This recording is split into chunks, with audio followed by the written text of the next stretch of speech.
من يهده الله فلا مضل له ومن يضلله فلا هادي له ونشهد أن لا إله إلا الله وحده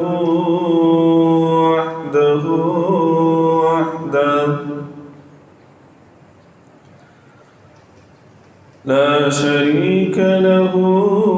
ولا ند له ولا مثل له ولا مثال له ونشهد أن سيدنا وسندنا ونبينا وحبيبنا وحبيب ربنا وطبيبنا وطبيب قلوبنا محمدا عبده ورسوله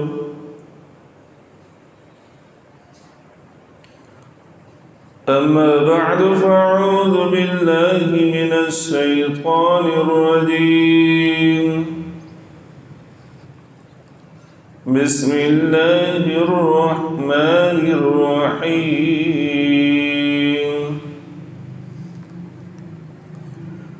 شهر رمضان الذي أنزل فيه القرآن وقال النبي صلى الله عليه وسلم الصوم جنة صدق الله مولانا العلي العظيم وصدق رسوله النبي الأمي الكريم ونحن على ذلك لمن الشاهدين والشاكرين والحمد لله رب العالمين.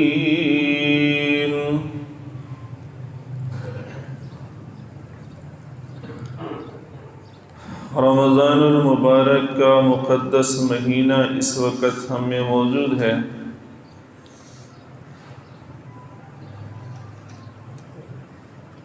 اور یہ ایسا مقدس مہینہ ہے جو اہل ایمان کے لیے اللہ تعالیٰ کی طرف سے ایک بہت بڑا انعام اور تحفہ ہے.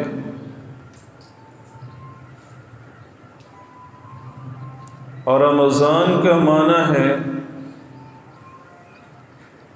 جل جانا یا جلا دینا. یہ ماہ مقدس چونکہ انسان کے گناہوں کو جلا کے ختم کر دیتا ہے، اس واسطے اس کا نام رمضان رکھا گیا ہے.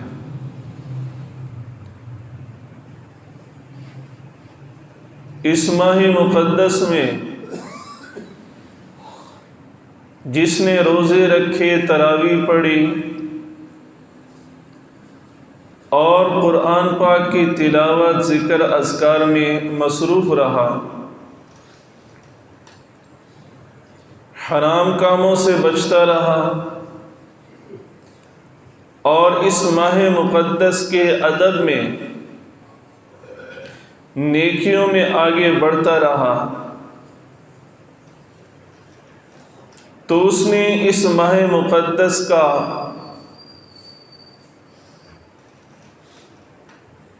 جو انعام تھا وہ حاصل کر لیا. اور اللہ رب العزت کی طرف سے جو اہل ایمان کے لیے ایک تحفہ اور عطیہ تھا، وہ ایسے لوگوں نے حاصل کیا ہے جنہوں نے رمضان کو اس کے آداب کے ساتھ گزارا۔ اس واسطے یہ ماہ مقدس آواز دے رہا ہے کہ اے نیکی کمانے والوں، اس میں سستی نہ کرنا، اور اللہ رب العزت کی طرف سے بھی حکم ہے یا باغی الخیر اقبل، اے نیکی کے طالب اور آگے بڑھ،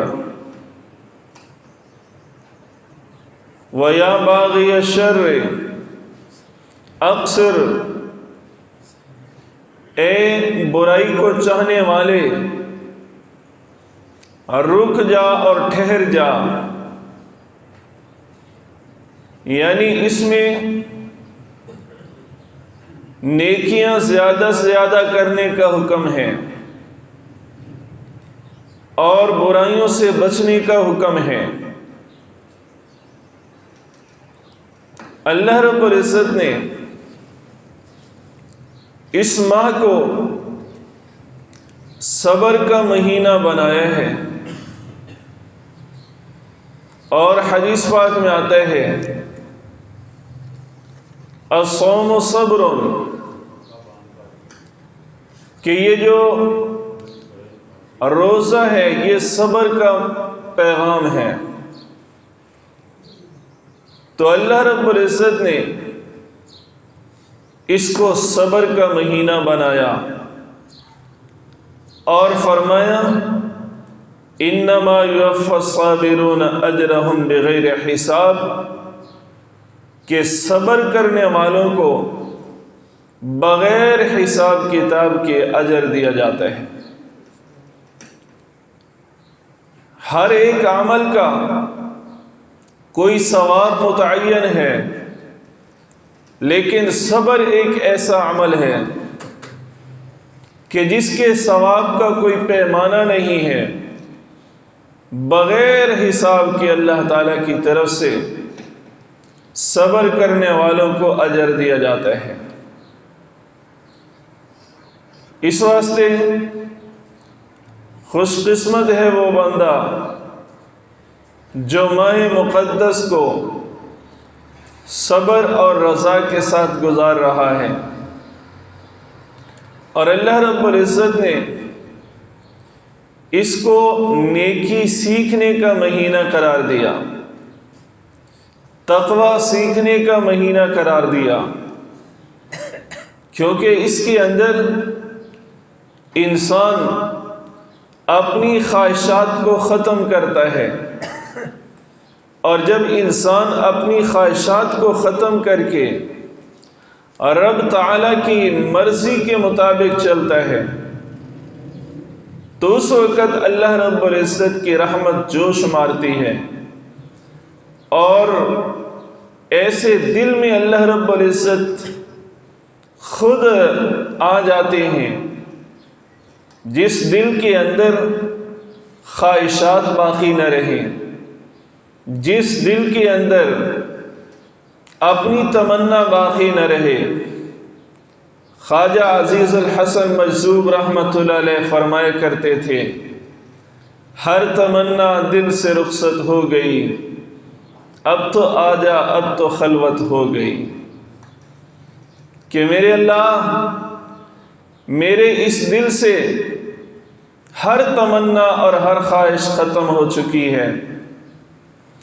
دنیا کی کوئی خواہش دل میں نہیں رہی، میں نے اس دل کو اپنی تمام خواہشات سے خالی کر دیا ہے، اس واسطے اب تو اس دل میں آ جا، اب یہ دل تیرے لیے خالی ہو چکا ہے۔ تو اللہ رب العزت بھی اور روزے کے ذریعے یہی انسان سے مشق کروانا چاہتے ہیں کہ خواہشات سے خالی ہو گیا، کھانے پینے کی خواہش جو انسان کی سب سے بڑی خواہش ہوتی ہے، جب اسی کو چھوڑ دیا تو باقی خواہشات تو اس کے بعد کی ہیں، باقی خواہشات اس سے نیچے کی ہیں۔ اس واسطے انسان نے جب اپنی خواہشات رب العالمین کی رضا کے لیے چھوڑ دیں تو اللہ رب العزت بھی فرشتوں کے سامنے اس پر فخر کرتا ہے کہ میرے فرشتوں دیکھو، میرے بندے نے اپنا کھانا پینا یذر طعامہ و شرابہ لأجلی، کہ یہ میرا بندہ میرے لیے اپنے کھانے پینے کو چھوڑ رہا ہے۔ دیکھو اس کو کھانے کی خواہش بھی ہے، اس کو پینے کی طلب بھی ہے، لیکن میرے حکم کی وجہ سے اس نے کھانا پینا چھوڑ دیا ہے۔ اس واسطے اب میں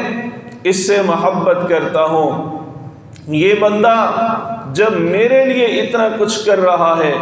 میرے لیے روزہ رکھ رہا ہے، تو اس کا اجر بھی میں اپنی طرف سے بے شمار دوں گا۔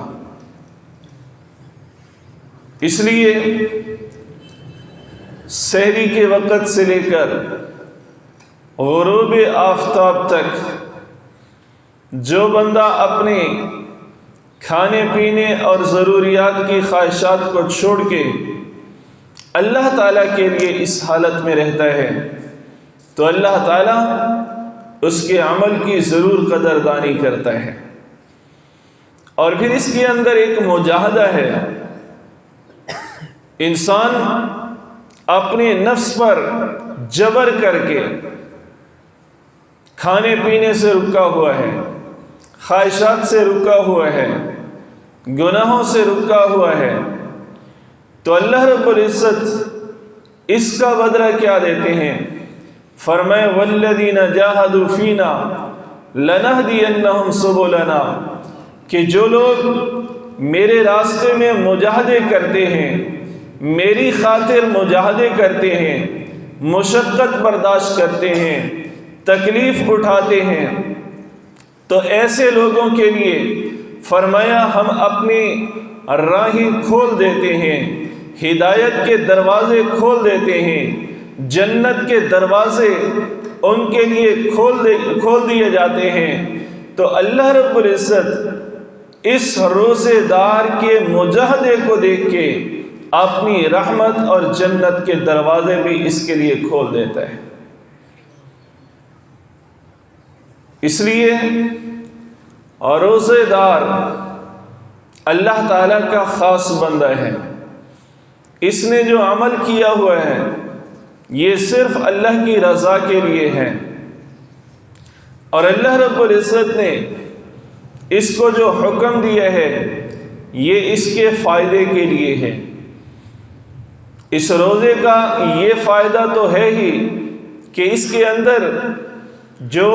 خواہشات تھی وہ دب گئی۔ انسان میں دو طرح کی خصوصیات ہیں، ایک یہ حیوانی خصوصیات رکھتا ہے، کھانا پینا، شہوت پوری کرنا، یہ حیوانی خصوصیات ہیں، اور دوسرا اس کے اندر روحانی اور ملکی یعنی فرشتوں کی صفات ہیں، اور وہ یہ ہے کہ یہ اللہ کی عبادت کرتا ہے، فرشتے بھی اللہ کی عبادت کرتے ہیں، انسان اللہ کا ذکر کرتا ہے، فرشتے بھی اللہ کا ذکر کرتے ہیں، انسان اللہ تعالیٰ کی فرما برداری کرتا ہے، فرشتے بھی اللہ تعالیٰ کی فرما برداری کرتے ہیں۔ تو انسان کے ساتھ جو دو طرح کی صفات ہیں، ایک حیوانی ہے اور ایک ملکی اور فرشتوں والی صفات ہیں، اللہ تعالیٰ اس کی حیوانی صفات کو روزے کے ذریعے سے ختم کرنا چاہتا ہے۔ جب روزے کے ذریعے سے اس کی حیوانی صفات ختم ہو جاتی ہیں، کھانا پینا بند ہو جاتا ہے اور باقی خواہشات بند ہو جاتی ہیں، تو پھر اللہ تعالیٰ اس کو وہ صفات عطا فرما دیتے ہیں جو فرشتوں والی ہوتی ہیں۔ اور فرشتوں کی صفات کہ وہ کھاتے پیتے نہیں ہیں، کھانے پینے سے پاک ہیں، وہ بیوی سے پاک ہیں، ان کو خواہشات نہیں ہیں، اور ان کی اصل جو صفت ہے لا یعصون ما امرہم اللہ، کہ اللہ ان کو جو حکم دیتے ہیں اس حکم کی وہ نافرمانی نہیں کرتے۔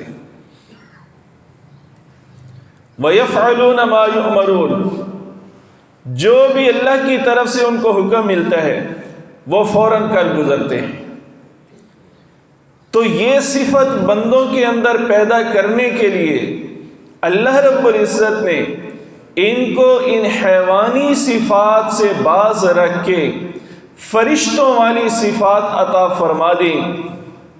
تاکہ اس کے اندر فرما برداری کا مادہ زیادہ آ جائے، تاکہ یہ اللہ تعالیٰ کے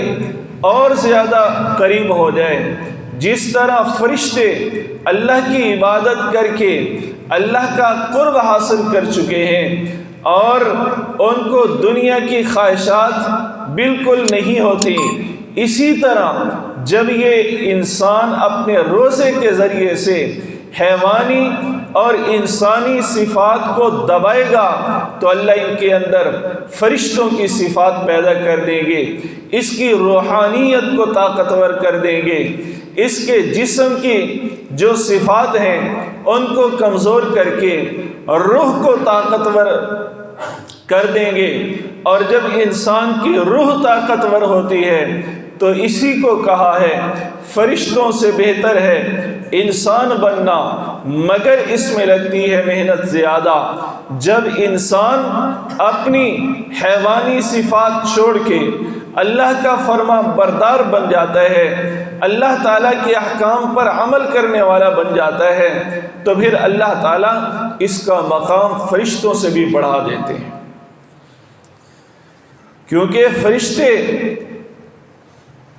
وہ تو ساری خواہشات سے پاک ہیں،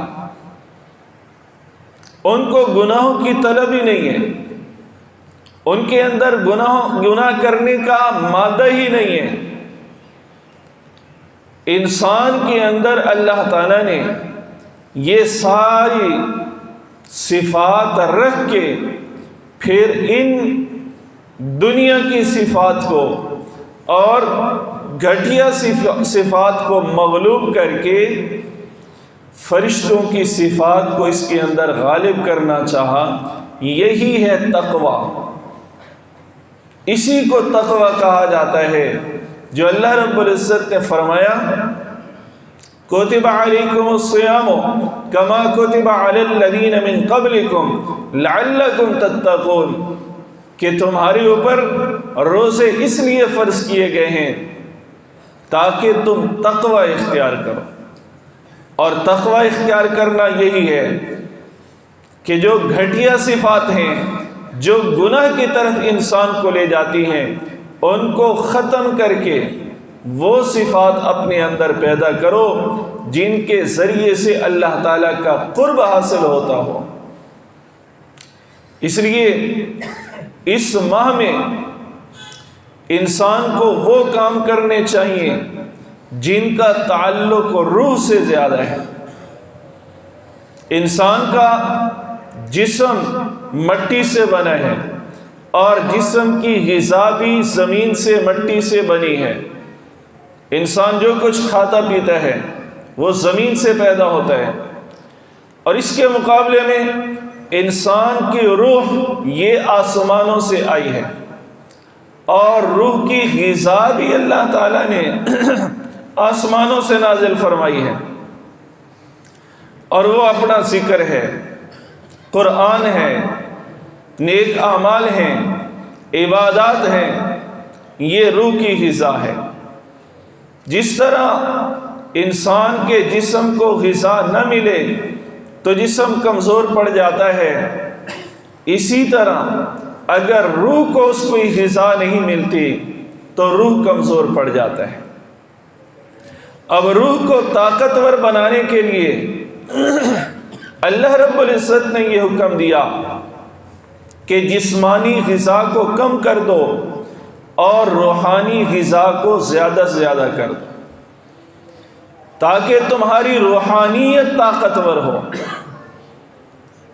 اور جب انسان کی روحانیت طاقتور ہوتی ہے تو پھر یہ فرشتوں والی صفات کے اور زیادہ قریب ہو جاتا ہے۔ انسان کو اللہ رب العزت نے اسی امتحان سے تو گزارا ہے کہ ایک طرف اس کی خواہشات ہیں اور دوسری طرف یہ حکم دیا ہے کہ ان خواہشات پر عمل نہیں کرنا، ان کو ختم کرنا ہے، مغلوب کرنا ہے۔ اور جس کی خواہشات مغلوب ہو گئیں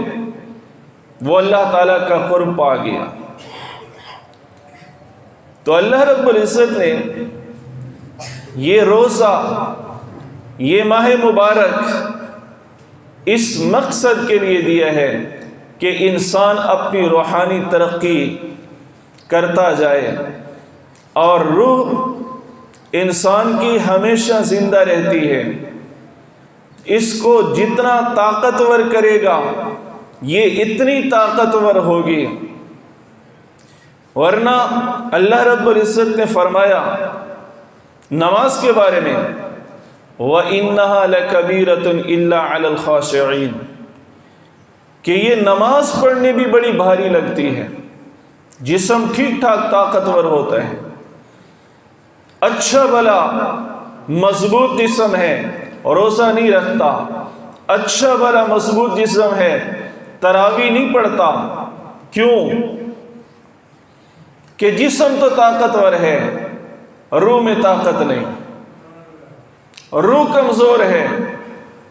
اس واسطے نماز پڑھنا بھاری معلوم ہوا، اس واسطے روزہ رکھنا بھاری معلوم ہوا، اس واسطے تلاوت کرنا بھاری معلوم ہوا، کیونکہ جسم طاقتور ہے، روح طاقتور نہیں۔ اور جب روح طاقتور ہوتی ہے، جسم کمزور بھی ہو وہ سارے اعمال کروا دیتی ہے۔ آج اگر ہماری نمازوں کے اندر ہماری روحانی طاقت اتنی ہے کہ وہ ہمیں نمازوں پر نہیں لا سکتی، تو یہ روحانی طاقت کل جنت میں کیسے لے کے جائے گی؟ یہ روحانی طاقت پل صراط سے کیسے پار کرے گی؟ یہ روحانی طاقت قبر کے عذاب سے کیسے بچائے گی؟ یہ روحانی طاقت حشر کی سختی سے کیسے بچائے گی؟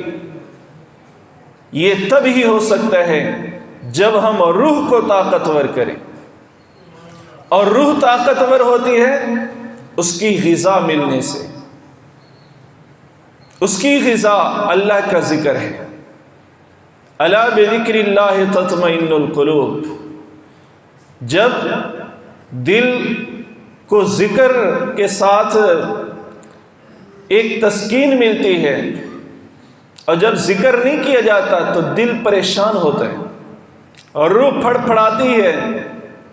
کیونکہ اس کو غذا نہیں ملے گی۔ یہ ایسے ہی ہے جیسے کسی انسان کو کسی جگہ بند کر دیا جائے، اس سے کھانے پینے کے لیے کچھ نہ دیا جائے، تو اس کا جسم گھبرائے گا، پریشان ہوگا، وہ کھانے کو کچھ مانگے گا، اسے طلب ہوگی، وہ چیخے گا، چلائے گا کہ مجھے کچھ کھانے کو دو۔ تو جب روح کو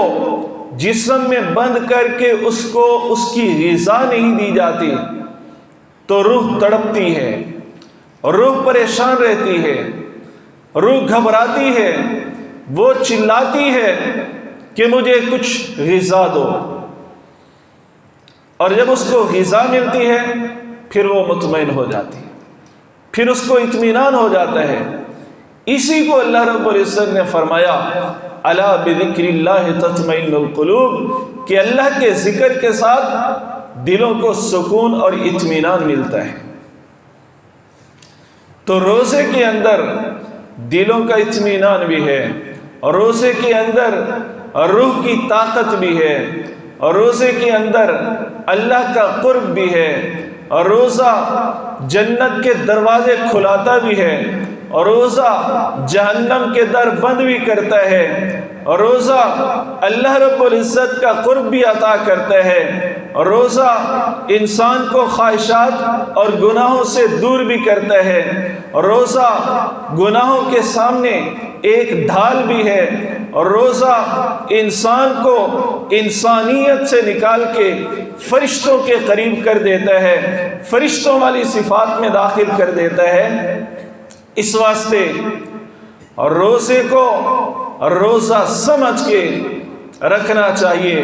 اور اس کے جو آداب ہیں، جو تقاضے ہیں، ان کو پورا کرنے کی ضرورت ہے۔ ہمارے ہاں تو ہر کام بس شوق پورا کرنے کے لیے کچھ دن کیا جاتا ہے۔ ابھی رمضان آیا، شروع میں 2 دن بڑی گہمی تھی تراویح میں، اس کے بعد پھر وہی حالت۔ تو یہ شوق پورا کرنے کا نام نہیں ہے، اپنے شوق ختم کر کے اللہ کے حکم کو پورا کرنے کا نام دین ہے۔ یہاں مجاہدے کرنے پڑتے ہیں، مشقت برداشت کرنی پڑتی ہے۔ ہاں، جب مشقت ہوگی، مجاہدے ہوں گے، تو اس کے بعد اللہ رب العزت کی طرف سے اطمینان بھی ملے گا، سکون بھی ملے گا، اللہ رب العزت کی طرف سے ایک قسم کی راحت بھی ملے گی، اور یہ دنیا کے اندر بھی ہے، آخرت میں بھی ہے۔ اس واسطے فرمایا للصائم فرحتان، کہ روزہ دار کے لیے 2 خوشیاں ہیں۔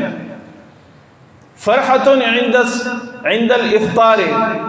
ایک افطاری کے وقت اس کو خوشی ملے گی، وفرحت عند لقاء الرب، کہ دوسری خوشی اس کو اس وقت ہوگی جب اللہ تعالیٰ سے ملاقات ہو رہی ہوگی۔ تو یہ روزہ خوشیاں بھی دیتا ہے، لیکن اس سے پہلے کچھ مجاہدے، کچھ مشقتیں اور خواہشات کے خلاف بھی چلنا پڑتا ہے۔ اس کے بعد اللہ رب العزت ساری خوشیاں عطا فرما دیں گے، دنیا کی بھی خوشیاں دیں گے اور آخرت کی بھی خوشیاں عطا فرمائیں گے۔ اللہ رب العزت سے دعا ہے کہ اللہ تعالی ہم سب کو اپنے ہاں مقبول روزے رکھنے کی توفیق عطا فرمائے۔ وما علینا الا